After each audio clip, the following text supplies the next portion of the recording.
우리가 읽고 또 말씀을 통해서 느낌을 받는 것이 너무 허무하다라는 쪽에 많이 반복되긴 합니다만 참 힘이 나게 하는 것이 아니라 오히려 힘이 빠지게 하는 그런 내용인 것처럼 보여집니다.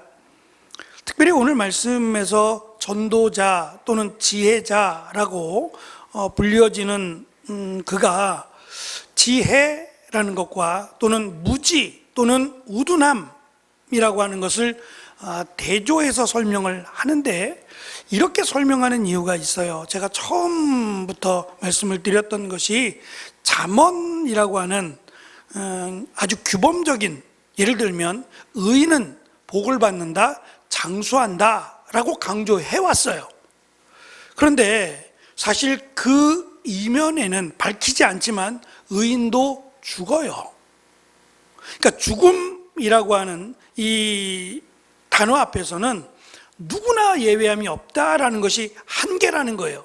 만약에 의인이라고 해서 하나님 말씀대로 수고하고 하나님 말씀대로 따르고 그렇게 산 사람이 영원히 산다면 이건 정말 지혜라고 할 수 있죠. 그렇게 한다면 무엇과도 바꿀 수 없는 진정한 지혜라고 말할 수 있을 텐데, 지혜라고 하는 것은 결국 우리가 이 땅을 어떻게 살아가고 어떻게 존경받고 어떻게 선한 열매를 맺고 사느냐가 지혜로 여겨왔어요. 그래서 지혜로운 자는 의로운 길을 걷고 지혜로운 자는 의인이 되고 지혜로운 자는 당연히 하나님의 은혜와 축복을 받죠. 그런데 죽음이라고 하는 것은 지혜로운 자나 미련한 자 또는 무지한 자 또는 우리 그 말씀에 기록된 우둔한 자가 동일하단 말입니다. 살아가면서 받는 차이는 분명히 있어요. 이거는 무시할 수 없어요. 둘 중에 하나를 택하려면 지혜자를 택하죠.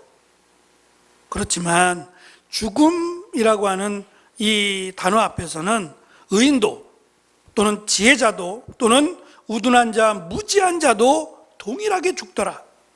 그리고 지혜자의 장점도 있지만 지혜자로서 자신이 살아보니 이 갈망이라고 하는, 더 지혜롭기를 원하고 더 지혜로운 삶을 살기를 원하는 이 수고와 노력이 죽음 앞에 섰을 때, 그리고 시간이 지나서 나란 존재가 사라져버릴 때, 그래서 이것을 사라지지 않게 하기 위해서 수많은 노력들을 해와요. 자신의 이름을 돌에다 새긴다든지 아니면 글로 남긴다든지 이렇게 수많은 수고와 노력을 해오지만 결국은 잊혀지지 않느냐라고 하는 것을 결론으로 하면서 잠언에서 밝히지 않은, 역행은 아닙니다.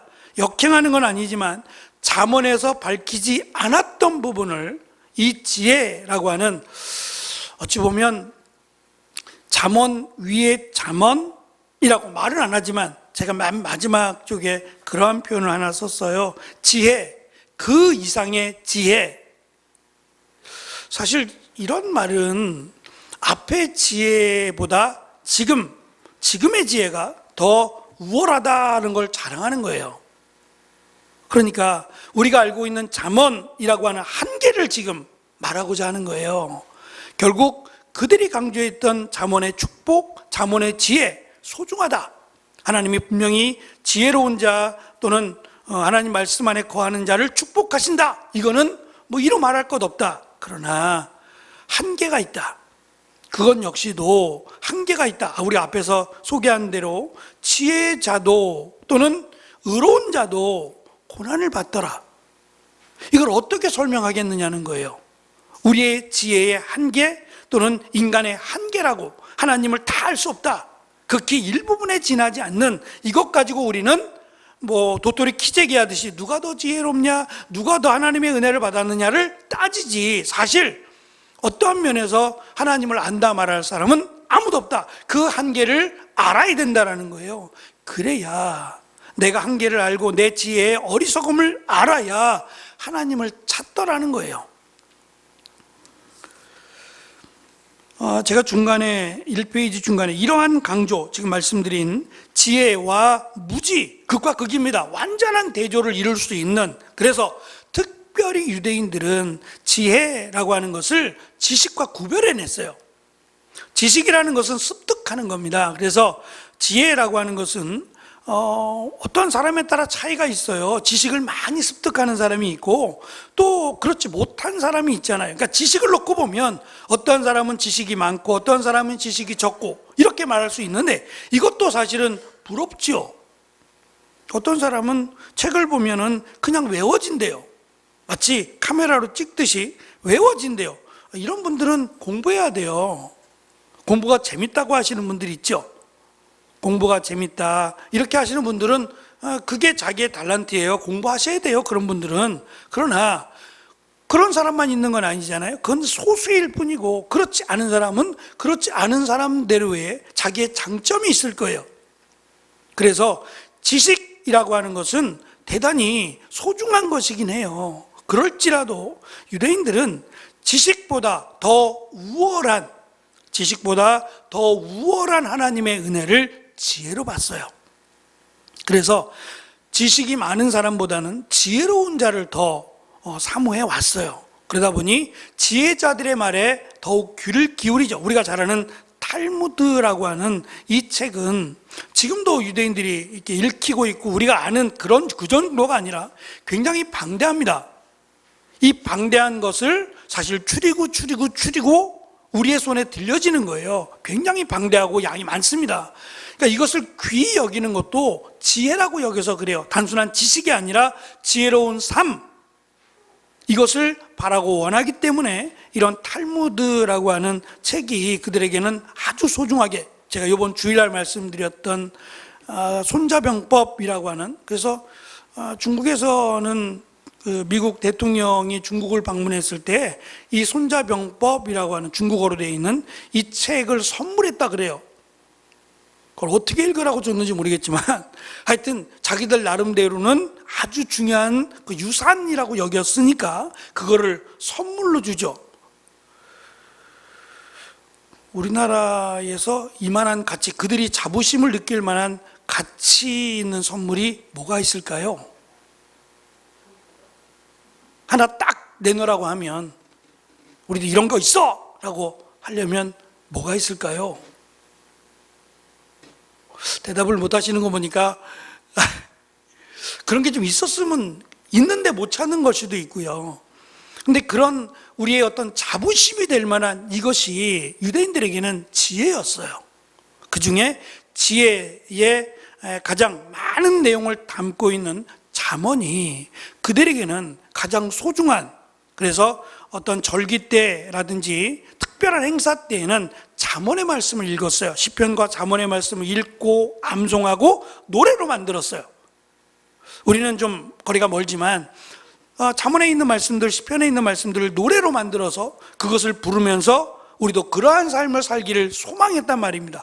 그토록 간절하게 바라던 지혜, 사실 이 전도자는 지혜 위에 지혜라고 하는 말이 좀 무색할 정도로 잠언에서 밝히지 않은 숨겨진 지혜, 어쩌면 이것이 더 귀하다는 식으로 자기가 모든 지혜라고 하는 지혜는 다 찾아봤다. 그렇다면 가장 기본이 될 만한 잠언의 지혜를 안 찾아봤을 리가 없지요. 잠언의 지혜를 모르지 않을 겁니다. 그런데 그 잠언에서조차 밝히지 않은 그 지혜에 대해서 본인이 말을 하고자 한다라고 출발을 하는 것처럼 보입니다. 그래서 이러한 강조를 지금 하는 지혜, 무지, 이걸 비교할 일이 있겠어요? 왜 비교하죠? 지혜가 가장 으뜸인데 왜 무식한 것, 무지한 것, 왜 아둔한 것, 이런 거 비교하겠어요? 말도 안 되죠. 근데 비교한다는 것 자체도 말이 안 되지만 비교를 하면서 공통점을 찾아가고, 그러면 무지한 자를 위한 말씀이냐, 무지한 자를 위해서 지금 설명하는 거냐, 그건 아니에요. 무지한 자가 되라 이런 말은 결코 아니거든요. 결코 지혜에서 조금도 양보하고 싶은 마음은 없어요. 그래서 지혜라고 하는 가장 소중한 것을 아낌없이 이야기합니다. 정말 소중하다. 내가 이것을 위해서 평생을 바칠 만큼 소중하다라는 것을 강조해 왔어요. 그러면 왜 자꾸 무지라고 하는 어리석고 미련하고 무식하고 아둔하고 지혜와 정반대인 것에 대해서 왜 비교를 하느냐는 거예요. 그게 바로 한계라는 것을 드러내기 위해서 그래요. 우리가 아는 지혜의 한계, 그러니까 우리라고 하는 이 부분은 우리가 알고 있는 예수 그리스도를 믿음으로 영생을, 그리고 하나님이 우리에게 어떠한 은혜를 주셨다라는 것을 아는 그 지혜 말고요. 그 지혜 말고 지금 유대인들이 깨닫고 있는 한계적 지혜입니다. 그러니까 하나님께서 지금 이 전도서라고 하는 말씀이 언제 기록되어 있는지 정확하게 알 수 없어요. 만약에 그 시점이 이스라엘 백성들이 포로로 끌려간 이후라면 또 달라지겠죠. 근데 그 이전이라면 또 다르겠죠. 왜냐하면 그들은 포로로 끌려가지 않는다고 생각을 했으니까. 근데 끌려가잖아요. 그럼 끌려간 뒤에 그들이 깨닫는 것이 또 있을 거란 말입니다. 그래서 언제인지는 몰라요. 정확하게 이 전도서가 언제 기록됐는지는 모르지만 그들이 가지고 있었던 지혜의 한계는 분명합니다. 만약에 제대로 된 지혜를 가졌다면 하나님을 버리지 않았어요. 그러니까 하나님이 빠져버린, 하나님을 신뢰하고 하나님을 믿고 하나님을 경외하는 이것이 빠져버린 지혜예요. 지금 전도자가 강조하는 게 그겁니다. 가장 중요한 한 가지가 빠졌지만 어쩌면 99.99%가 빠졌다고 설명하는 이 지혜가 빠졌다는 거예요. 그러면 너희들이 엉뚱한 지혜를 찾고 있는 거 아니냐. 그래서 진정한 지혜를 찾으라고. 아니, 반대로 말하면 한 가지만 찾으면 돼요. 내가 99가지를 몰라도 이 한 가지의 지혜를 알면 99가지를 아는 것보다 훨씬 지혜롭다. 그러니까 가장 소중한, 으뜸이 되는, 무엇과도 비교할 수 없는 지혜를 강조하기 위해서 그래요. 그러면 기회가 있다는 거죠. 지금도 기회가 있다. 왜냐하면 내가 평생을 놓고 찾아다녔던 지혜, 이 지혜를 찾았는데 다 걸러내고 나니까 이 많은 지혜들을 다 준다고 해도 줄 수 있겠냔 말이에요. 물론 글로 남겼겠고 자기 나름대로 노력을 했겠죠. 그럴지라도 정말 이거 한 가지만큼은 놓치지 않아야 된다라고 강조할 만한 지혜가 있다는 거예요. 그걸 강조하기 위해서 이렇게 너희들이 알고 있는 지혜라는 것과 무지, 무식, 우둔함이라는 것을 같이 놔버려요. 죽음이라고 하는 한계에서 같이 놓는 겁니다. 그러면 지혜자라고 생각하는 사람은 기분이 상당히 나쁘겠죠. 나를 저런 사람과 같이 논다고? 아무리 죽음이라고 하는 한계가 있지만 나를 저런 사람과 비교한다고? 얼마나 화가 나겠냐 말이에요. 근데 전도자가 말하니까 들어야 되는 거예요. 자기보다 지혜롭다고 여길 만한 전도자가 말하니 함부로 대들지도 못할 것이고, 그래서 지금 우리는 2장을 보고 있는 겁니다. 계속해서 도발을 하고 도전을 주고 그렇게 해서 지혜자들에게 어쩌면 자꾸 반감을 사게 하는 거예요. 너희들의 지혜는 형편없어. 나도 그거 거쳐왔거든. 형편없는 지혜야. 왜냐라고 해서 자꾸 지혜에 대해서, 진정한 지혜가 무엇인지에 대해서 마치 자극하는 듯하게 보인다라는 것을 느낄 수 있습니다. 내용을 보시면 사람이 일생이 영원에 비하면 아주 잠깐의 순간에 지나지 않는다라고 할 때 전통적인 관점에서 지혜와 무지의 차이는 그리 크지 않습니다. 죽는다는 점에서 보면 말입니다. 규범적 지혜의 가치관에 충실히 열심히 살아온 지혜자도 그렇지 않은 어리석은 사람도 같은 운명이라고 하는 죽음이라는 것 앞에서 어쩔 수 없는 한계를 느껴야만 합니다.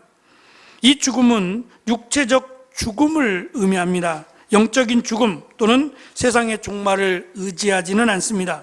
전도서는 죽음 너머의 세계를 강조하지는 않습니다. 지혜와 무지가 과거에도 계속 존재해 왔고 이후에도 계속될 겁니다.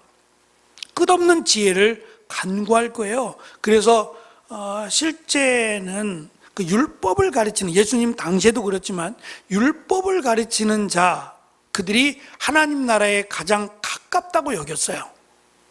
하나님의 말씀이니까 그 하나님의 말씀을 가르치고 그 하나님 말씀을 가까이 하는 그 사람이 하나님 나라에 가장 가깝다고 여겨와서 어떠한 경우라도 예를 들면 잔치를 했어요. 그 잔치 가운데 가장 우선순위로 초대할 사람이라고 뽑으면 권력자가 아니라 지혜자였어요. 그래서 오히려 지혜자에게 주례를 맡기고 지혜자에게 축복의 기도를 받고 하는 것을 영광으로 알았어요. 근데 예수님께서 하신 말씀이 있지요. 회칠한 무덤과 같다. 그러니까 회칠이라고 하는 것은 흰색을 이야기하는 건데 기억나시죠? 절기 때가 되면 많은 사람들이 이동을 합니다. 예루살렘으로 이동하는데 전쟁이 많았다 그랬잖아요. 전쟁을 하면 이 죽은 사람들이 그냥 제대로 장례를 치러주면 좋은데 그러지 못하고 그냥 여기저기에 수습을 하지 못하는 경우들이 있었어요. 뭐 폭탄에 맞고 이런 건 아니겠지만 그러다가 무덤을 이렇게 만들었는데 1년에 2차례 아주 강한 비가 온다고 했잖아요. 비가 오면은 뭐 산사태까지는 아닐지라도 많은 그 변화가 일어나거든요. 그냥 며칠에 걸쳐서 계속 비가 오니까 그러면 만들어 놓았던 이렇게 흙으로 덮어놨던 것들이 드러나기도 하고 그렇게 된단 말입니다. 예루살렘에 와서 하나님 앞에 제사를 드리기 위해서 멀리서부터 흩어져 있던 유대인들이 와서 제사를 드리기 위해 예루살렘을 가다가 시체를 건드렸어요. 그러면 돌아가야 돼요.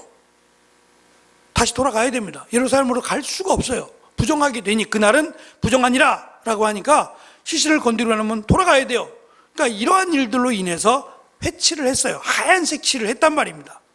이 시체를 건드릴 수 없으니까 이게 하얀색 칠을 이렇게 해줘서 여기는 시신이 있는, 시체가 있는 또는 부정한 것들이 있는 곳이니 조심하십시오 라고 하는 경고의 의미로 하얀색을 칠해놨어요. 여기는 무덤입니다. 하얀색을 칠해놨어요. 그래서 무덤을 건드리거나 무덤 근처를 가지 않도록, 실수하는 일이 없도록, 그래서 제사를 잘 하나님 앞에 드리고 돌아갈 수 있도록 그렇게 조치를 했단 말입니다. 근데 오래된 곳은 이게 칠을 안 해놓으면 이게 무덤인지 아닌지 알 수가 없는 거예요. 그러니까 그들이 율법사 또는 그 서기관 이렇게 해서 그들이 하나님 말씀을 가르친다라고 거룩해 보이지만 실제로는 들여다보면 무덤과 같다는 의미예요. 그러니까 지혜라고 말은 하지만 정말 지혜가 없는 지혜, 정말 지혜라면 하나님의 뜻을 알아야죠. 하나님의 말씀을 가르치는 자가 하나님의 뜻을 알아야 그게 지혜 아니겠어요? 근데 하나님의 뜻을 알려고 하는 마음이 없어요. 그것을 이용해서 내가 살아가기에 급급했단 말입니다. 이게 어떻게 지혜예요? 하나님이 보실 때에는 어리석은 자일 뿐만 아니라 완악한 자예요. 내일 새벽에 함께 나눌 말씀이 예수님을 잡기 위해서 가룟 유다가 예수님께 입을 맞추는 게 신호예요. 내가 입을 맞추는 그가 바로 예수다, 예수님이다 라고 가르쳐 준단 말입니다. 그러면서 선생님이라고 부르며 예수님께가 입을 맞춘단 말이에요. 그게 신호로 칼을 든 자와 몽둥이를 든 자가 예수님을 체포합니다. 그때 예수님이 너희들이 나를 강도로 하느냐? 라고 말씀하세요. 보통 체포하러 갈 때 그냥 가서 체포를 해요. 강도, 다시 말하면 강도도 칼을 들 수 있잖아요. 강도가 무기를 들고 다니잖아요. 보통은 위협하기 위해서도 그렇고. 그래서 강도를 잡을 때 칼을 들거나 몽둥이를 드는 거예요. 근데 예수님이 강도도 아닌데 왜 칼을 들고 오고 왜 몽둥이를 들고 오느냐 이거예요. 더군다나 이 야밤의 말입니다. 우리 같으면 그럴 거예요. 나를 잡으러 왔으니까 영장 보여주세요. 그게 있어야지 잡아갈 거 아니에요. 그냥 잡아갈 수는 없는 거예요. 지금 심의도 안 했고 재판도 열리지 않았어요. 이런 경우가 어디 있어요? 그래서 불의를 행하는 것이고 악하다고 말씀하셨어요. 이건 지혜로운 사람들이 아니에요. 지혜로운 사람들은 누가 봐도 지혜롭게 일을 진행했어야 돼요. 근데 말은 지혜자들인데 행동은 전혀 지혜롭지 않다라고 책망하시거든요. 지금 전도자가 볼 때에 지혜라고 말은 하지만 어설픈 지혜예요.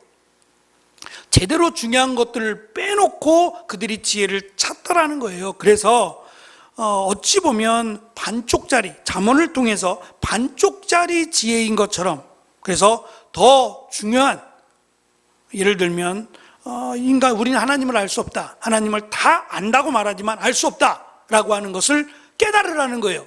그래서 우리가 욥기에 살펴본 것처럼 고난을 받더라도 불평하지 마라.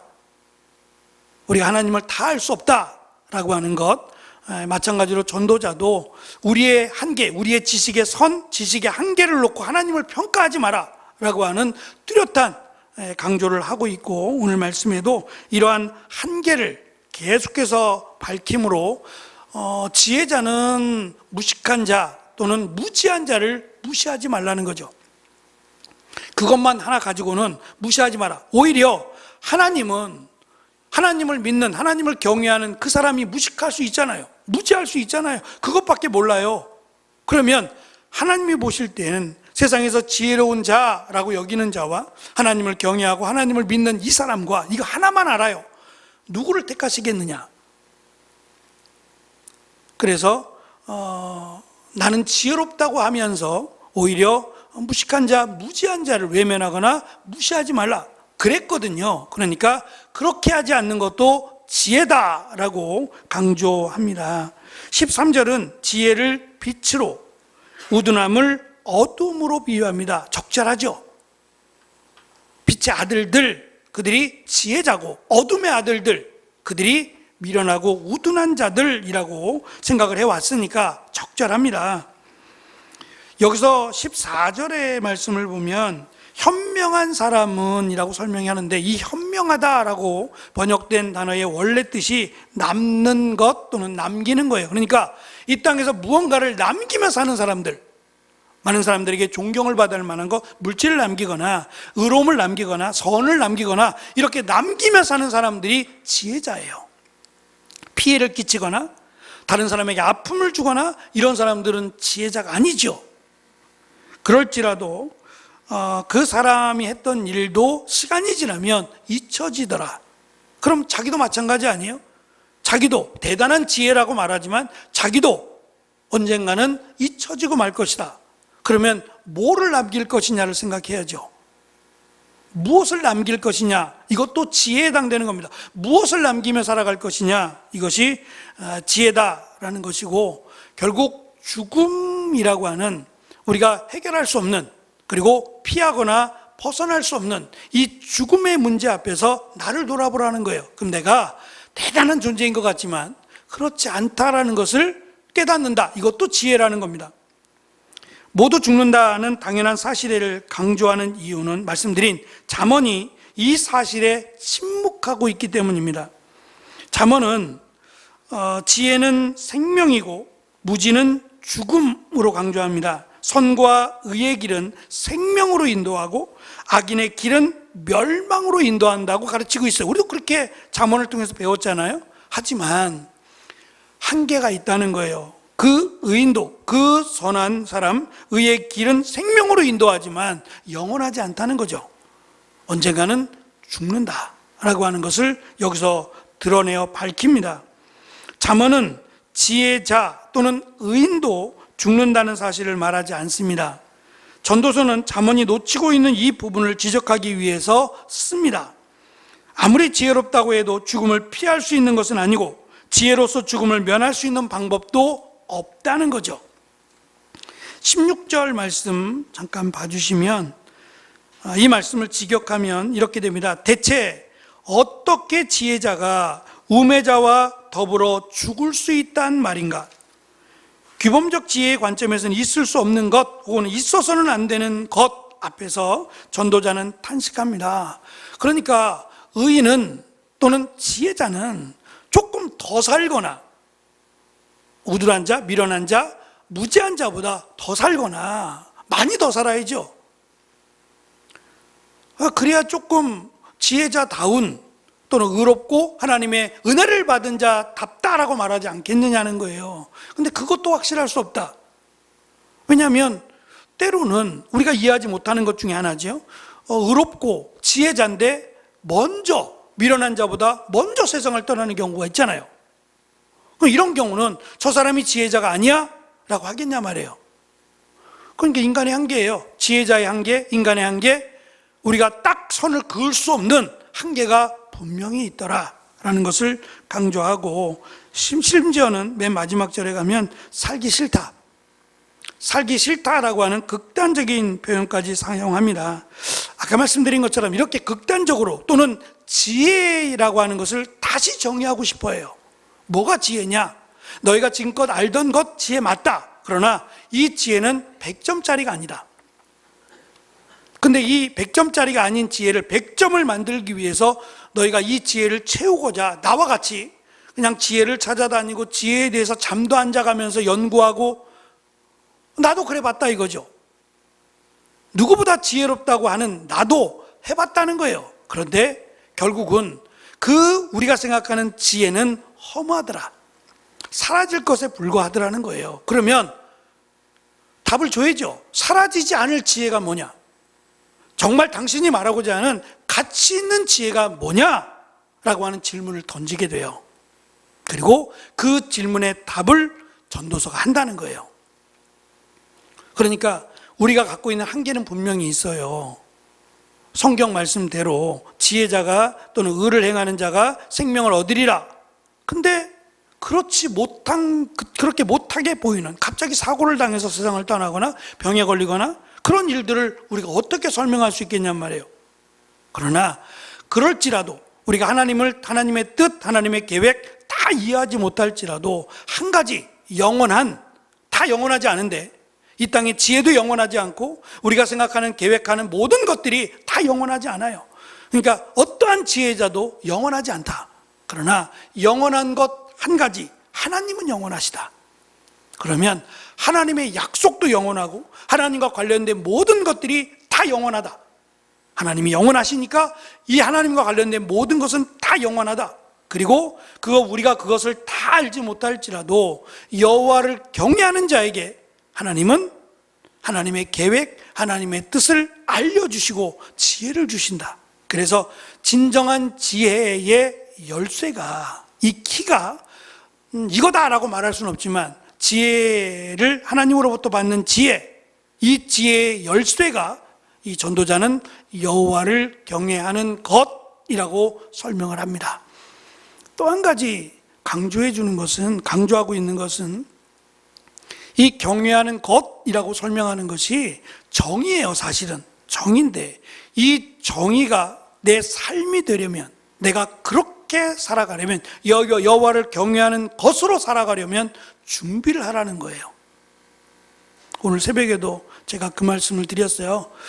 준비하는 자, 그러니까 준비하는 자, 이게 현재인데 현재가 미래를 지배한다는 거예요. 미래를 바꿔버린다는 거예요. 그러니까 다음에 내가 경외하지, 다음에 라고 말하면 현재가 오지 않아요.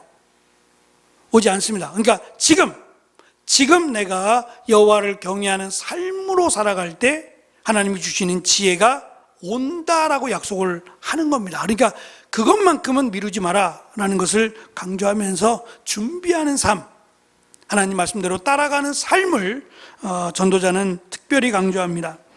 그래서 여호와를 경외하는 그것은 여러분이 알고 있는, 당신들이 알고 있는 지혜, 그 이상의 지혜, 제 표현입니다만 지혜, 그 이상의 지혜다라고 하는 것을 전도자는 강조하고 싶어 합니다. 끝으로 에이브라함 링컨이 한 말이에요. 맨 밑에 제가 써놨는데, 나무를 베기 위해 6시간이 주어지면 나는 4시간은 도끼를 갈겠다.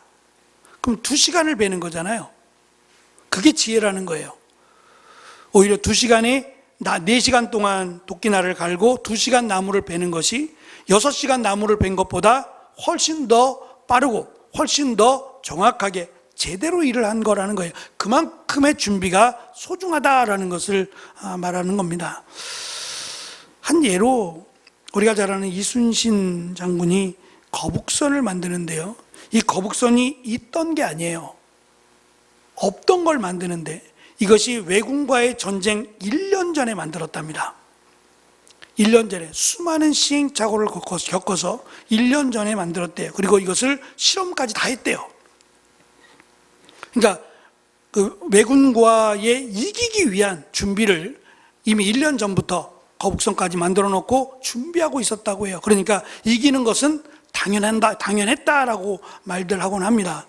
우리가 모든 걸 자신할 수 없어요. 자신할 수 없지만 준비한 만큼 그 이상을 거두는 건 분명히 성경이 우리에게 말씀하는 바입니다. 여호와를 경외하라. 그러고 끝날 문제가 아니에요. 경외하기 위한 뭔가를 바꿔야 돼요. 내 삶의 태도나 내 삶의 방향이나 계획이나 이 모든 것들이 여기에 맞춰져야 된다는 게 있어요. 그냥 하나 더 내가 살아가는 것 하면서 하나 더 이게 아니란 말입니다.